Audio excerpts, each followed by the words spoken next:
morning and greetings on the 3rd of February from a very wet, windy, stormy Northumberland after an incredibly wet, windy and very, very stormy night. Greetings from us all. Yesterday, we lit the candle last night, the candle that's burning here, which burns night and morning in our worship, in memory of all those who have been killed during the COVID pandemic by the illness or with the illness. It's a terrible total. 108,000, more than 1,400 people yesterday.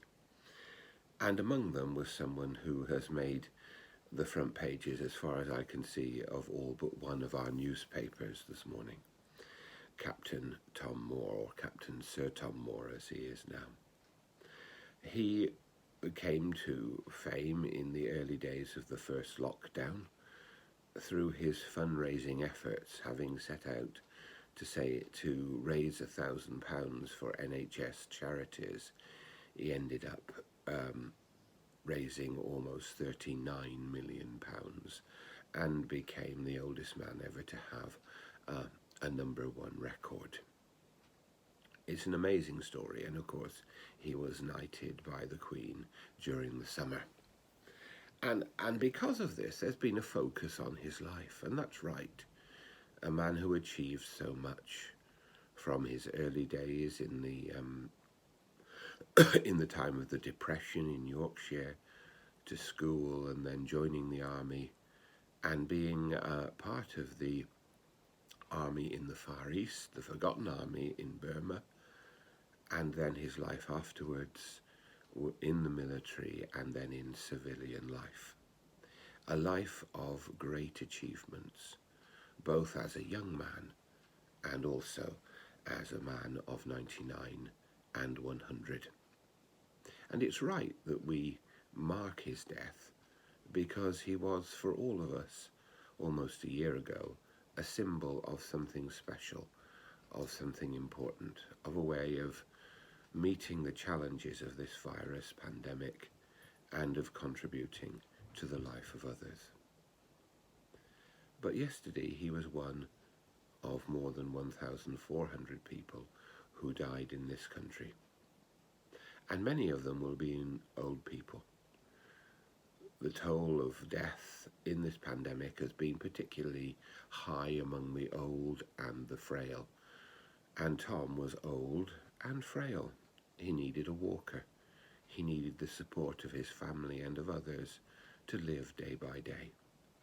Yet his life was of immense worth. But what I want to remember today is that each frail old person, each person with disabilities, each person who had a chronic illness, but whose life was shortened by the COVID pandemic, was also a person of immense value. One of the great privileges of being a priest is that I've been taking funerals for over 40 years. And in the course of doing that, amazing stories are uncovered. Only last week I took the funeral of someone who had flown planes in World War II as a woman, transporting them to frontline squadrons. She'd been one of those plotters we see in those ancient RAF films. She's just an example of many, many others who in their life influenced people, made a difference to people, drew around them a circle of care, devotion and love. Their stories will have been repeated in funerals up and down this country in the last year.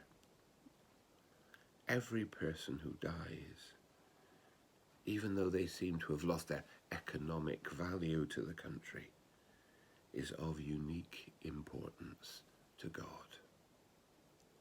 And each person who dies, like Captain Tom, has their own backstory. Their story of achievement, their story of relationships, their story of love.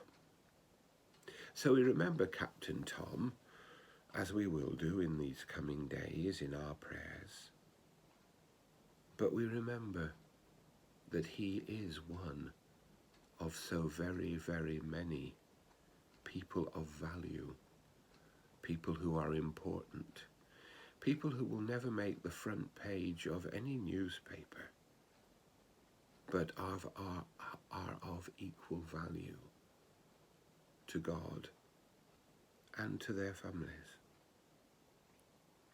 Yesterday, in a statement from his family, they thanked the NHS not only for his care in the last weeks, but for his care over the last years, because like most old people, he had more regular visits to hospitals than some of us younger ones.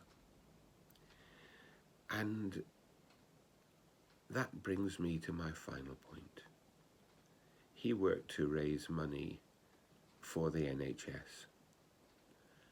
As we come through and pass beyond this pandemic in time, let us never forget those people who have made our journey in and through and eventually beyond this pandemic possible. Those people who we clapped as heroes last year, but whose value to us and to our communities cannot be overestimated. We give thanks for Captain Tom. We give thanks for every life. And we give thanks for those who day by day are helping us through this difficult situation. May God bless us all.